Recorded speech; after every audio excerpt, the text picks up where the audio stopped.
Hey, hi everybody. Seeing people trickle in, it is awesome to see you all. We're going to be getting started in a few minutes. I just want to make sure that we have everybody who wants to be here here in place. Hi, everybody. Thanks for tuning in. Ciao. Right. I think we're good to get started.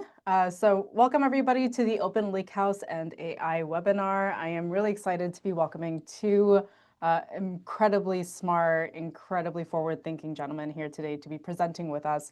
And today we're going to be talking about a really exciting topic.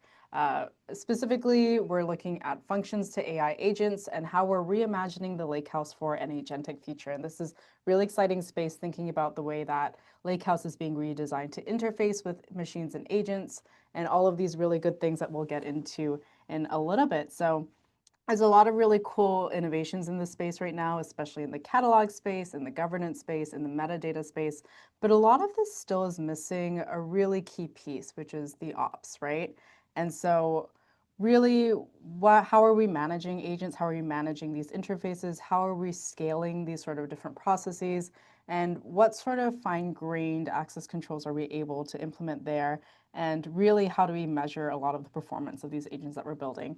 Right now, coming off of OpenAI's Developer Day, there's been a lot of things that are really at the top of mind for a lot of folks. And today we're going to have two amazing speakers come and talk about this with us. So the first one is going to be Ciro Greco, who is the founder and CEO of Bauplan, which is a serverless computing platform for complex data workloads. And so using this platform, developers can write complex multi-language data pipelines with zero environment management and infrastructure configuration. And this helps create a feedback loop for your code really instantaneously. It helps you scale your business. It also helps you scale your code, especially when you're working with AI. Formerly, he was the founder of Tuso, one of the NLP startups based in SF, and which was then acquired. So he's got a bit of time in this space, which is awesome. And then joining him is Jacopo Tagliabue, who is also the co-founder and CTO of Bauplan. He comes from many different places around the globe, specifically at UniSR, SFI, and MIT, which is an awesome resume to have. And he was also the co-founder and CTO of Tuso as well. So these two have a little bit of a history together, which is awesome to see, which was also acquired. And then eventually they started to make this new business that they'll be talking about today in terms of the open source space and technologies and how it's revolutionizing things. So really excited. I'm going to let you two take it over and introduce yourselves. If anybody in the audience has questions, please do use the chat Q&A button to be able to input your questions. We're going to be really interactive today for this session.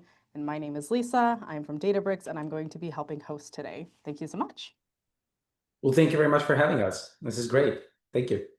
I think like we wanted to start today is kind of like in talking a little bit about what is the relationship between AI and data these days, as it seems that that relationship has been like very sort of like tied to bringing data into AI and making like AI more performant. And now is the first time where we see the possibility of kind of like going also on the other, like in the other way around and having like AI systems actually helping people interact with the data, which is something that we're very interested in and we're working like very thoroughly on these days at Bauplan.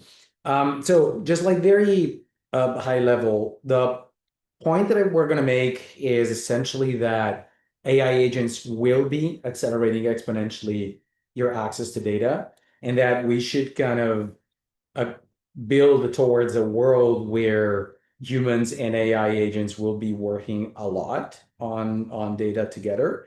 And the questions that this raises is, so many, like from security to authorization, but also like more deeply into the data space, as in like, what is a data platform that is designed for this future? Like, how is data, like, how should we think about data systems when they're not only built for people, but they're built by for AI systems.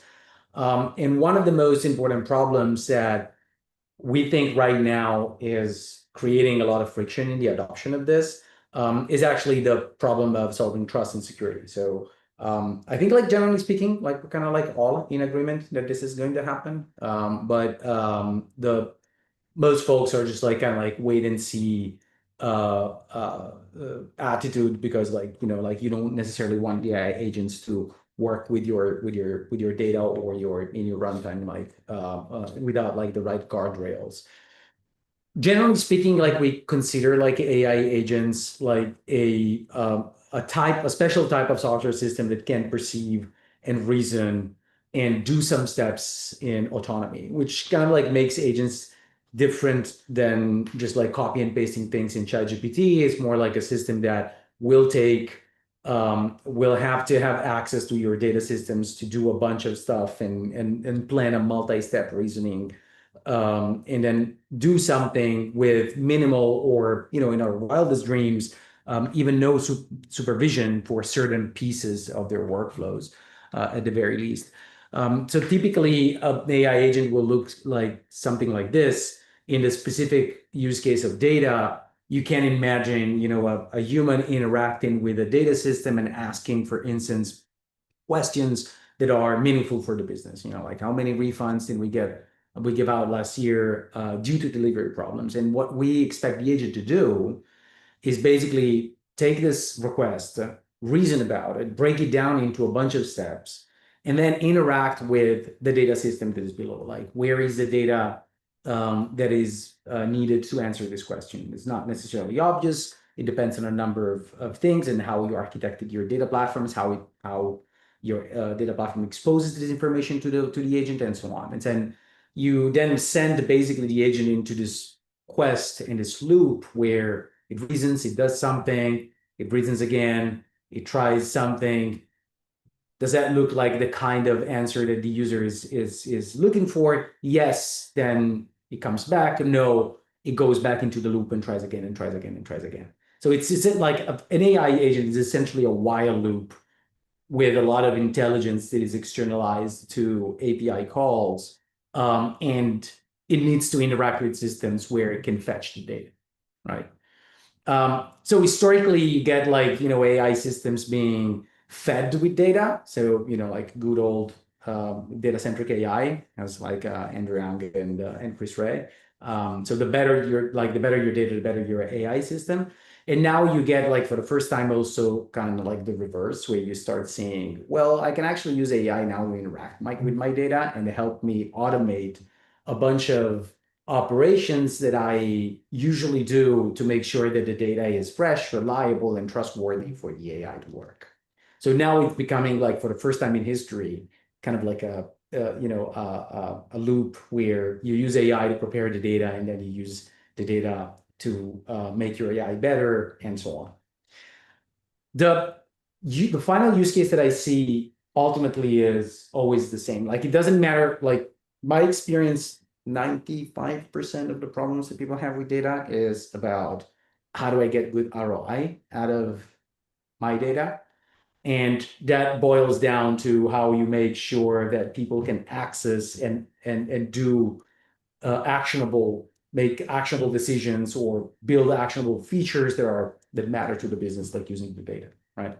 So for instance, like right now, you see that AI and like more flexible, intelligent interfaces are used in domains like business intelligence. This is a screenshot from like one of the most famous BI tools out there. We're essentially saying, well, I can use an AI system now to have an intelligent co-pilot for a person who might or might not be technical, might or might not be familiar with the data stack, but certainly is familiar with the business problems. It can be an exec, it can be a person who's building a product feature, it can be an analyst. And we just like disintermediate the relationship between the data and the business persona using an AI system, which is fantastic. And compared to the previous world where you have like a dashboard, and the dashboard is fixed, and now I have to go and ask for the dashboard, and the dashboard is done by an analyst, and the analyst needs to ask a data engineer who needs to prepare the data. So that's a long kind of like food chain to get to the final thing that is consumable. This is great. So I can actually just like go and get like an AI agent to do it for me. Problem is that even though this last mile is so actionable, is so interesting, and ultimately is what you want to do, it remains something that is built on top of a bunch of other stuff, like how do we know if the numbers that the AI agent retrieved are right? What queries were run in the background? Is the data fresh? Is that right? How can I even know if I'm not familiar with the data stack and I am a non-technical person and I'm just trusting the AI, basically? And the problem is that even though the interface becomes like fundamentally different, and that is like it is obviously very interesting and obviously like incredible, because now the interface becomes intelligent and not just like a touch point where I consume the data passively. But it remains also fundamentally true that to have that interface, we need to take care of our data in the background. It remains true what it was unfortunately true a while ago, and it's always been true that 85% of your projects will fail because your data suck, and that's it. It's like you cannot really trust them. You cannot really trust it. You don't know like how reliable or fresh or trustworthy the process to generate the data that you rely upon is. So basically what I'm saying is that your intelligent interface, which once again, it's not only a matter of helping you question, ask a question to your data in English rather than doing SQL. It's much more than that. It's actually bringing intelligence. So it can help me reason through a business problem in a data-driven way, which is really fantastic. Like that ultimate goal sits on the shoulders of boring data engineering. So you still need your pipelines. You still need to have semantic models, data contracts, governance, and policies that you want to be in place.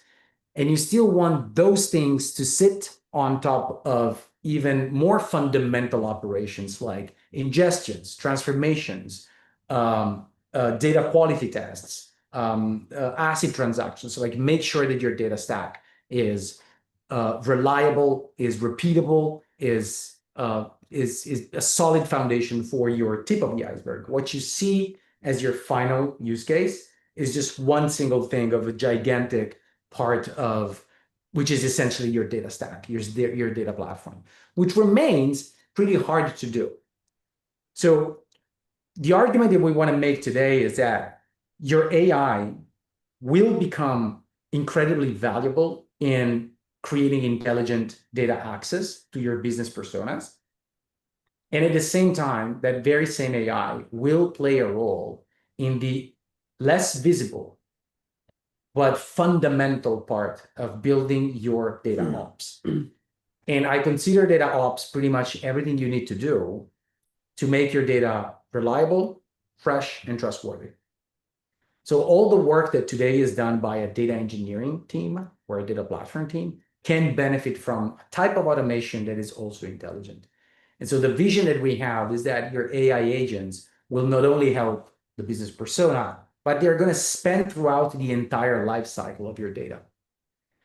The problem with data engineering, so the bulk, the submerged part of the iceberg, right, is that data engineering is also the hardest piece and usually where companies will invest more money and where it's harder to see clear ROI. Data is hard because it's volatile. There's constant schema changing. There's a lot of work that your data engineers will do around fixing systems that break because some external system changes. There's a lot of stack fragmentation, which is, basically what today describes most of the stacks out there, with the exception of some end-to-end platforms like Databricks being one of them. But like a data engineer needs to today reason throughout a pretty fragmented and stateful system, which I think is the reason why tools like Cursor or Windsurf or Augment, like tools that are really helpful in writing code, hasn't been super helpful in data engineering just yet. Because the problem there is not really writing code is rarely the bottleneck. The problem here is that data engineering looks more like DevOps than software engineering and writing code. Go ahead, Lisa. Yeah, I didn't want to interrupt you, so you are on You go an ahead amazing anytime. line of thought, but there's something that you keep harking on that I think is really interesting here, and that's that in every single diagram that you have, the user is directly interfacing with the agent, right? And this feels very different from traditional applications where a user would make a request, a predictable request, and we would be able to then, on the server side, handle that logic however you want. But it seems now, from what you're saying, the agent actually is able to directly access those systems. So we're not involved in that process. And so it seems now that this data engineering work, all of this ops work, is actually more important than ever, because it seems like the only thing that we actually can control in terms of the behavior and how we actually create those safeguards and things like that. Is that a correct assumption? I think that workflow is like still very much being designed, but it becomes a matter of understanding. You definitely want to have a workflow where the agent is autonomous to do certain things, because that's really the benefit that the agent brings. And you want to have checkpoints and guardrails where you always want your data engineer to be involved. And like a lot of your success in bringing AI in your data ops will ultimately boil down to how you engineer this kind of like agent-human relationship. Some things like like your typical relationship in your like your typical relation between the teams that touch the data today looks something like this. You have like data engineers, and then you have like more specialized data professionals like data scientists or ML engineers and so on. And then you have other folks who are involved in the data life cycle. They are less core in the data ops, but they are ultimately the closer to the business problem. And you keep engineering your relationships between these guys, which is a lot of in my experience, that's like a lot of work. Like it's an insane amount of work, and it's insane amount of weeks waiting for like tickets to be picked up. Like Jira tickets like sitting there, people getting angry, and like friction between teams. Like it's hard work, and it's a lot of culture and just like designing the taxonomy. And what we think here is, what if the agents become more specialized in taking care of certain specific things? My data practitioner can become a bit more wider in that sense. So like the expertise of the data practitioner can be more like not necessarily super specialized on a single thing. Today you have people that are just like, oh, I'm great at Spark clusters. And then there's another guy who's like, oh, I'm great at like training models. And they're just like very niche skill sets. And you want to have like to lower the bar. You want to have like a data practitioner that's kind of like wider. And for certain specific things can rely upon the fact that the agent can help. And your job changes pretty radically at that point. Instead of being like the person who goes spelunking into, a certain job or a certain Spark cluster or a certain super niche problem that you take care of, you kind of like orchestrate the swarm of agents that help you out. But the problem there is like, when do you touch point with, like, when do you touch base with the agent? It's like, you don't want the agent to go and just like go, do something and come back 3 days later, who knows with what. I think like a lot of your success will boil down to this, like set goals and policy, it's a human thing. Review plan, approve plan of action, it's a human thing. Decide whether to release, deploy, or to roll back, definitely a human thing. Update your policies and your priority based on what happens, definitely a human thing. You want the agent to be monitor the system, detect the issue, do a root cause analysis initially, try to fix something. The part that can be automated must be the less consequential in terms of the impact that this can have with your business and your practice. Does that answer the question? Yeah, so looking at this diagram and looking at the sort of flow that you have here, it's very helpful. How does somebody who's really looking to implement agents in their workflow, how do they scope appropriately, right? It's very tempting to let an agent do everything, like you said, and I'm sure that, at least for me as a data engineer, I would love that. But it's very hard for me to decide what is the right size of task to try and test with, to try and implement with. So I think like the mental model that we're developing at Bauplan, at least, is to start with some fundamental problems that, if not addressed correctly, can be catastrophic. And it sounds like a bit like, I don't want to like sound kind of like alarmist or anything, but that is really like the main friction that we see to adoption. you want to make sure that things like don't go bananas. So I can skip like a couple of slides here because like it's just like easier to see. But like the main problem is even before deciding what in your workflow is the right touch point for an agent and a human, you want to make sure at the very least that two things are true.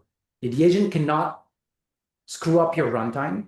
So it cannot install malicious packages. It cannot run code that can be dangerous. So you want to air gap that. And you want to make sure that the agent does not something terrible to your data. That's the bottom line. So you don't want the agent to go just like, hey, here's your production data and this is your production environment. Write some code and run it. Because you will have basically, you know, those horror stories that people, you know, post on X when, you know, with cursor.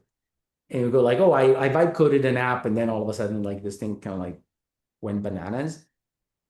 That is slightly problematic when you vibe code an app. It is catastrophic if you do that on your data lake. So imagine that you're like, you know, like your agent now drops like tables with PII or just like leaks information. It's like, so you want to basically create like as many sandboxes as you can there, and you want to harmonize that. That's the very first, like the mental model that we're adopting is this, like the very first thing is something like that. And so can you define sandboxing a little bit in terms of how a data engineer with all these stateful applications, all these databases would appropriately sandbox versus like a traditional application?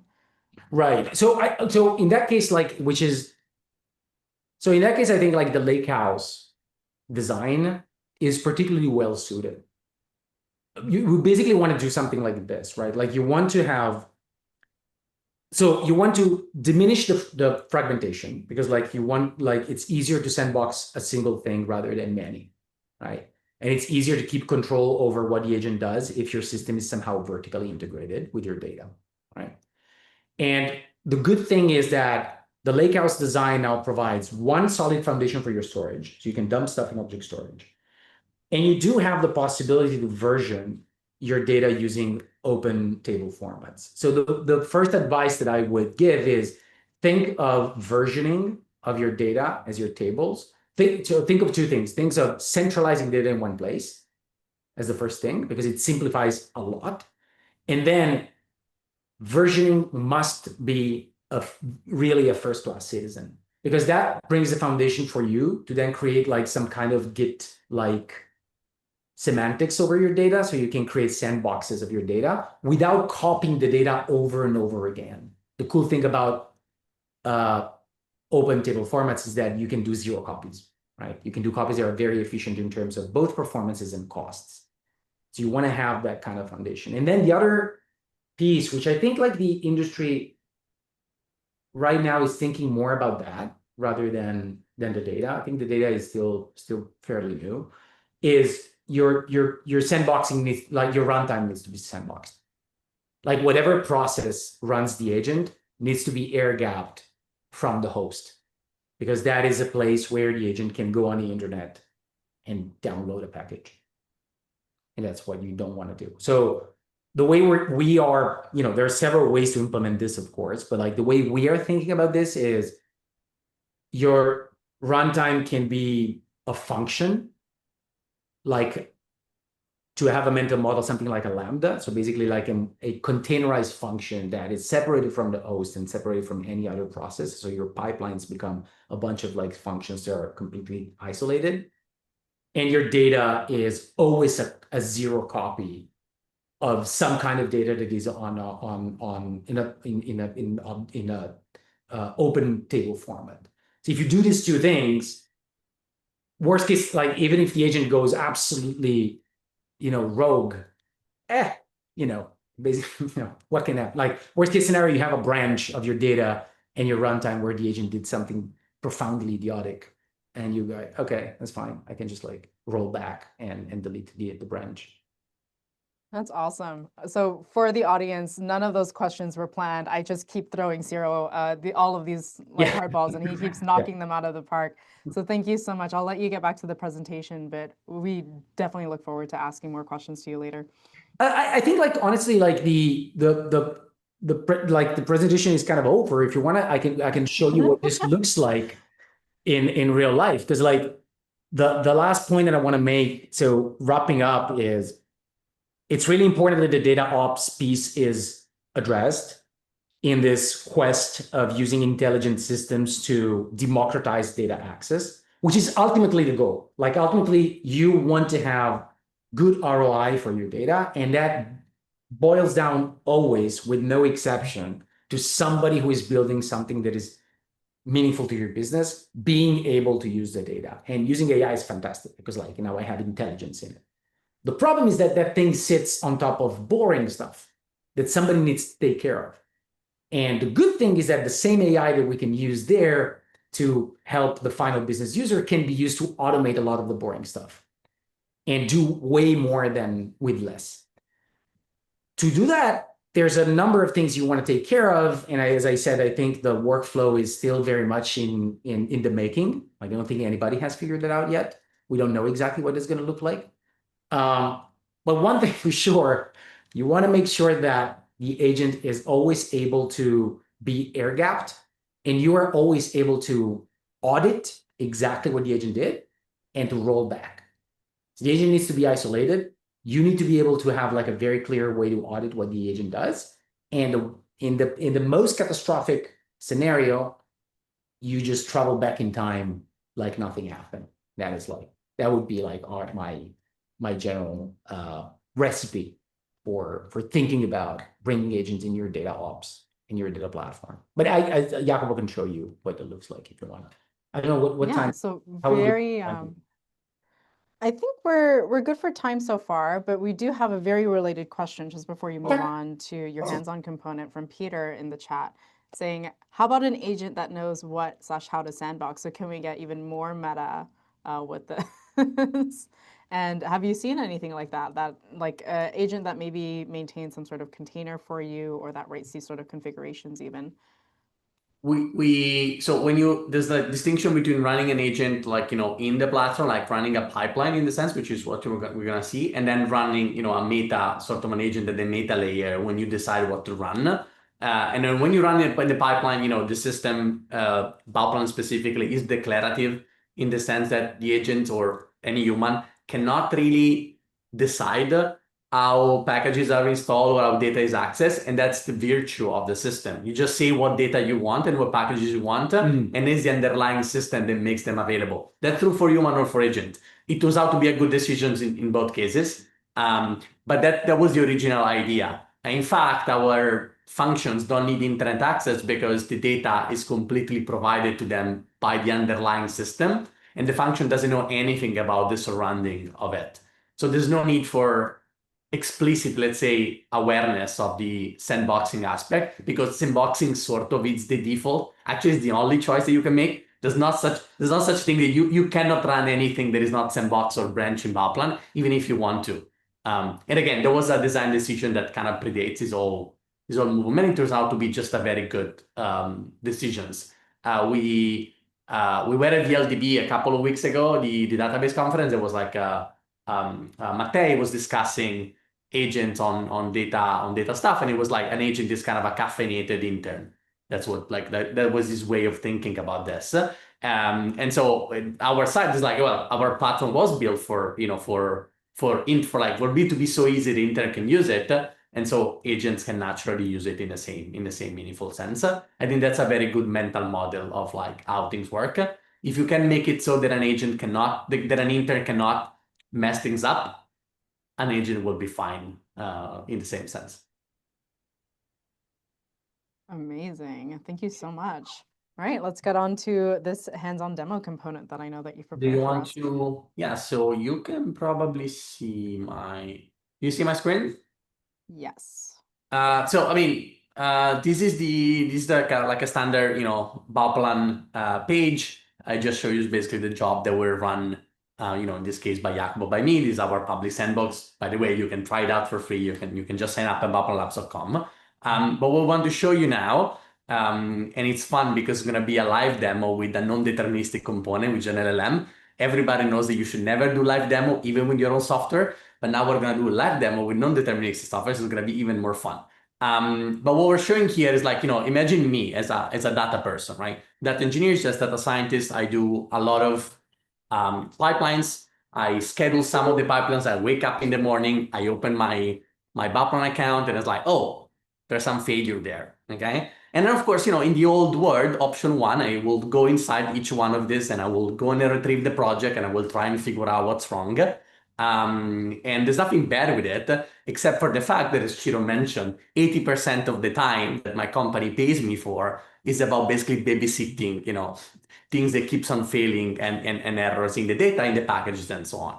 So that's all good and well, but we know what to do. And today we want to see the new world, like, the brave new world in which I wake up in the morning, I see the pipelines are failing, but I want to somehow turn to our AI overlords for some help in actually debugging this. And so we're going to now see live how to do that by using the same architecture that Chiro presented. So I'm going to use a terminal interface. I'm going to use Claude Code. You can use whatever you want, doesn't really matter.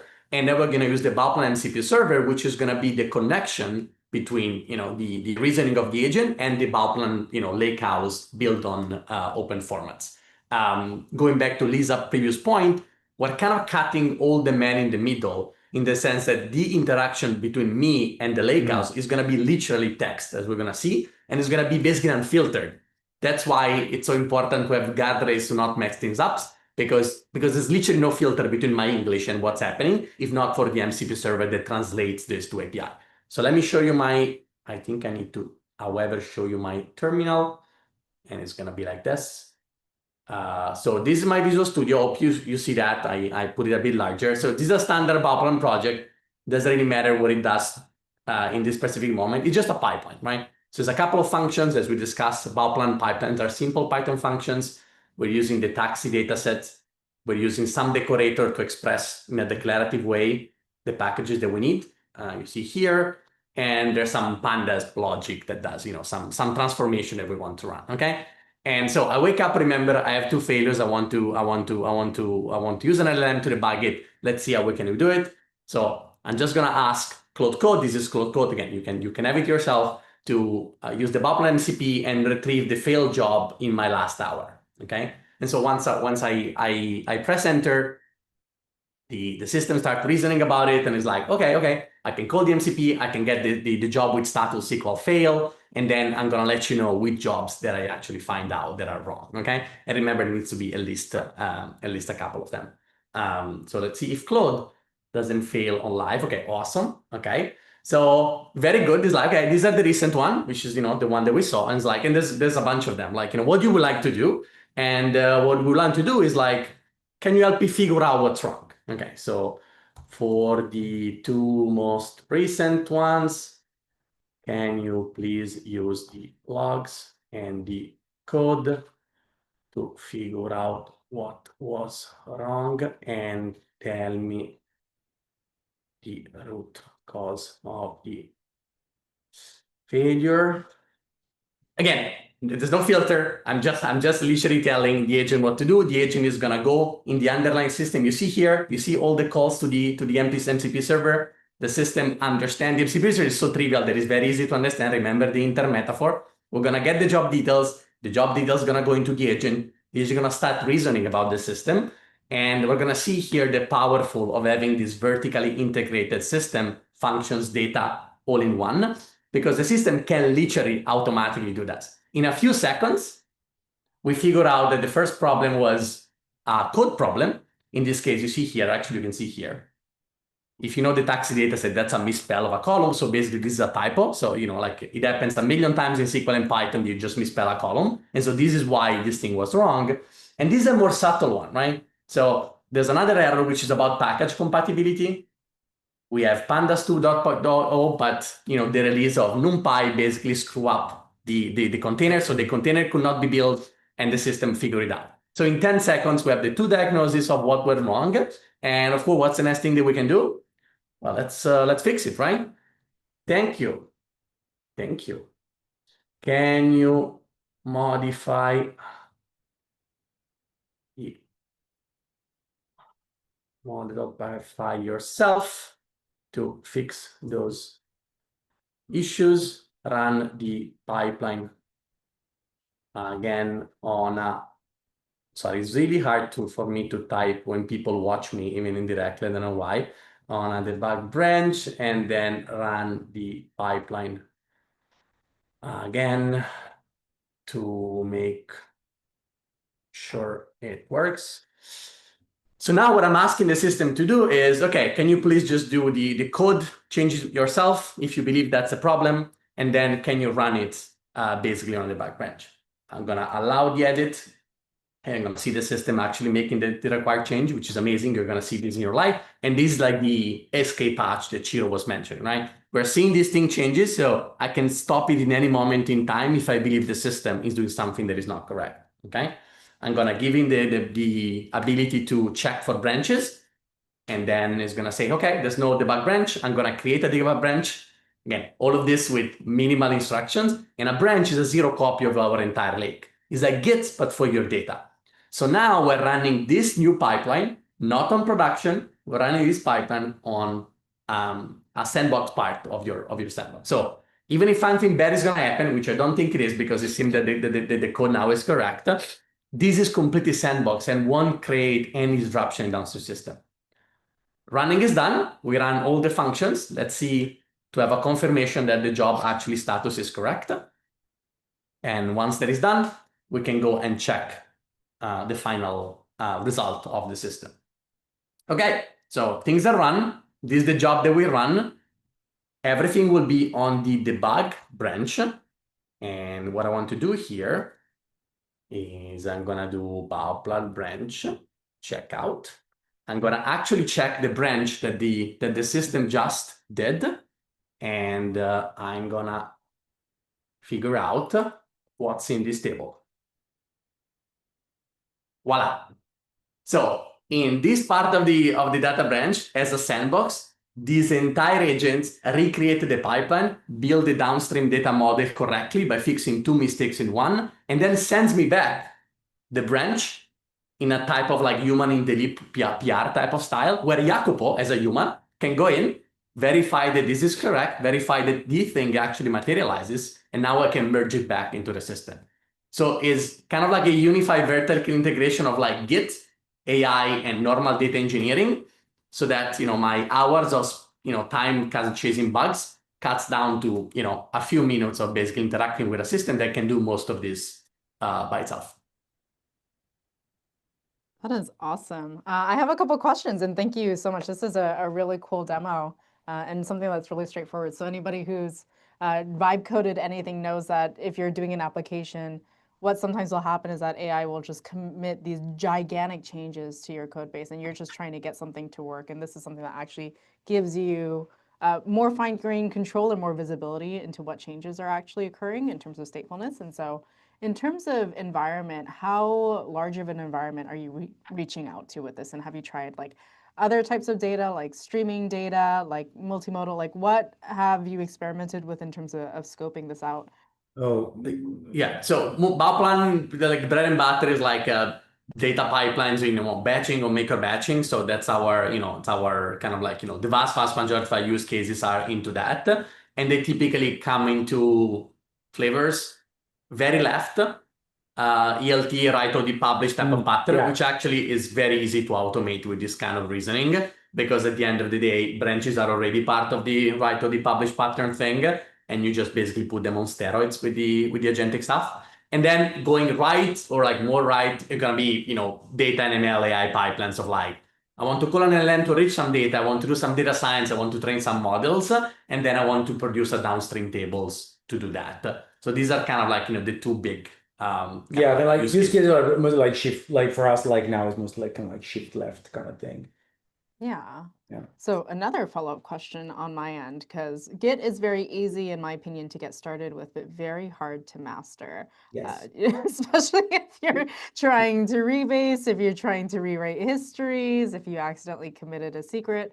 And so what are some of the challenges that you had in sort of mitigating some of these behaviors for when you need to actually use Git for what Git is for? Like that, this is a super interesting question. Like Git, well, first of all, yes, Git was after all the version control from hell. That was defined. That was like the first comment for Git was defined like that.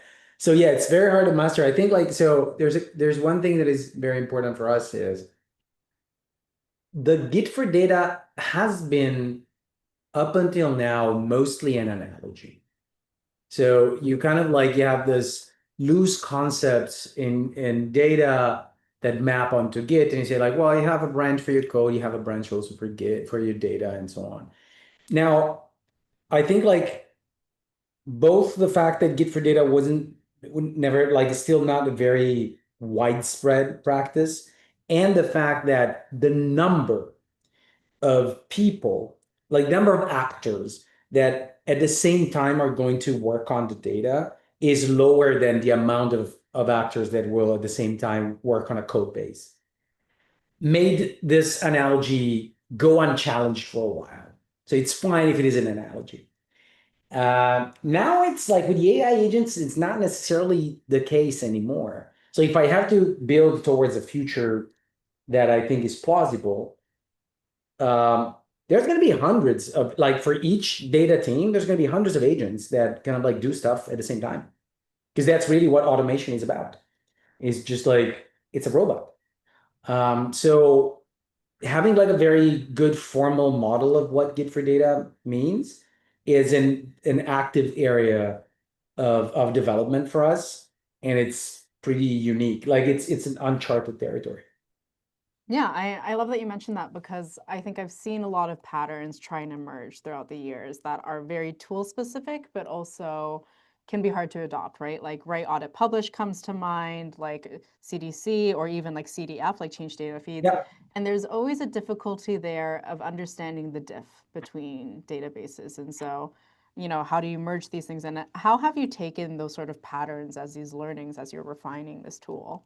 But even just like predicting what is the, so there are like certain concepts that like it's not necessarily clear how you translate, right? Like what is rebase for data, right?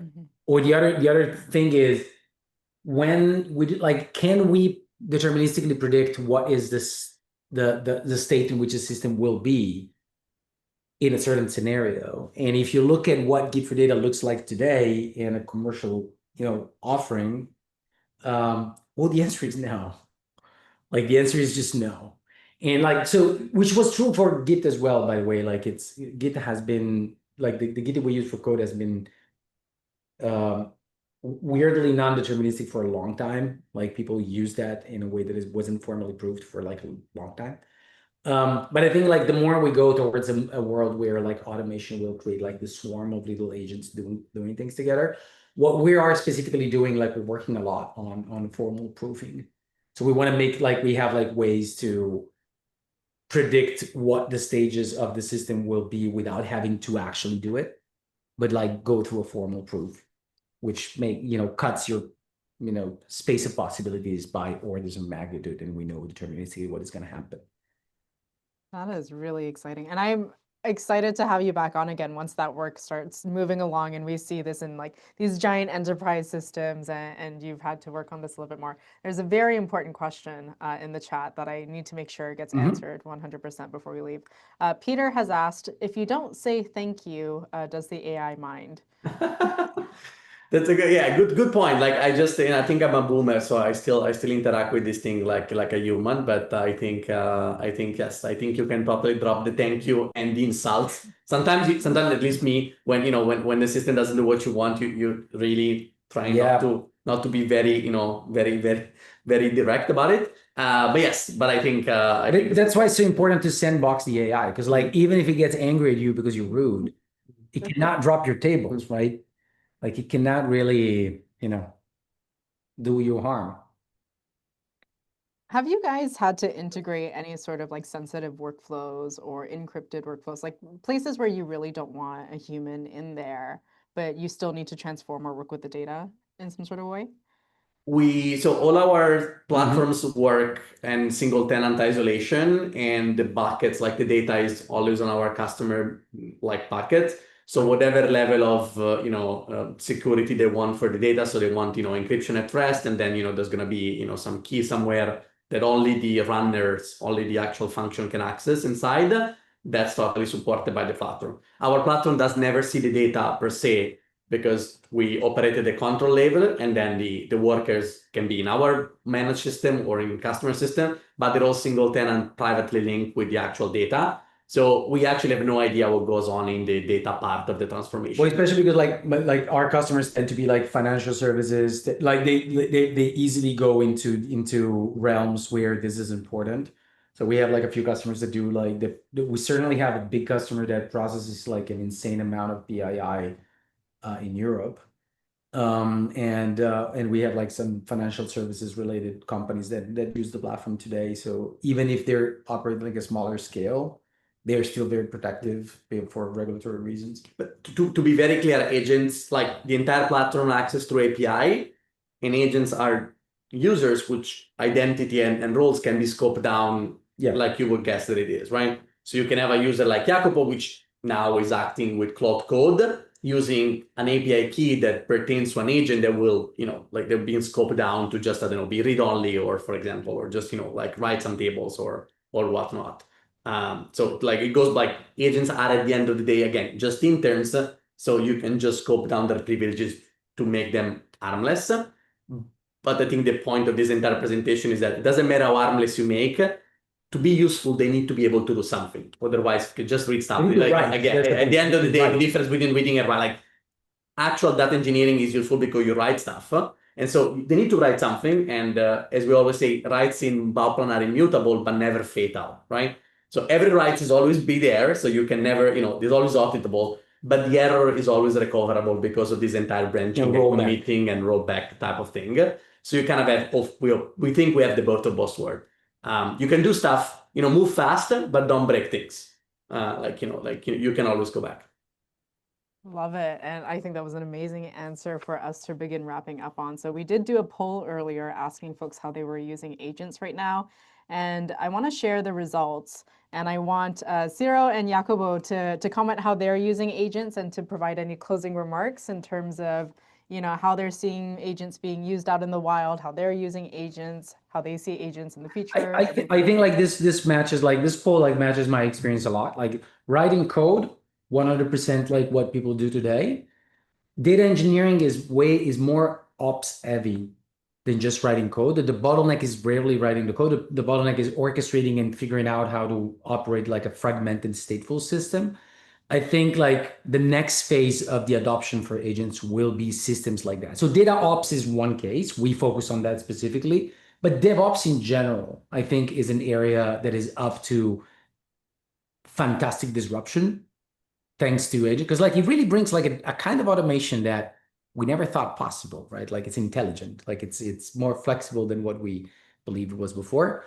Interface with my data. See, I told you, the only thing that matters is that you can chat with your data. Another question is like, are you chatting with data you can trust? Yes or no? That's the point. Awesome. And so what is maybe the number one way that you guys are using agents that are outside of the data realm? I'm very curious to hear that as well. We in our like working life, like outside of Bauplan, all of our team use Cloud Code, like use basically agents to help us with coding and especially writing that do the boring stuff you don't want to do with coding. So all the team now is kind of like ramp up into this flow of doing that. Now for me, it's kind of like the by far the biggest use case. The other thing is that at least for me, for English grammar correction when I need to do a LinkedIn post. So yes, I find that that's my very specific niche use case of like, can you check that is correct? And that's it. Awesome. And if people don't want to interface with agents, but they want to talk to you guys directly, how can they find you and where would you like to direct them if they're more interested in Bauplan? So you can go on bauplanlabs.com. If you want to take a look at the platform, we have a public sandbox that developers can sign up and try the platform. We are reachable mostly on LinkedIn and via email. We're super happy to chat. We also are presenting a lot around, like we work a lot with especially like kind of like Python and Iceberg community. So reach out. We're very easy to find and to reach out to. The hub is bauplanlabs.com. Awesome. Well, thank you so much for joining us. I know that there are some leftover questions. Please feel free to ask them online or in the chat, as well as you reach out to them on LinkedIn. They're very public. They're very out there. They're very knowledgeable as well. Thank you so much for all the interest, and thank you for sharing your knowledge today, Ciro and Jacobo. Thank you very much. Thanks for having us. It's been a lot of fun. Everybody, yes, Thank you. for tuning in. Bye.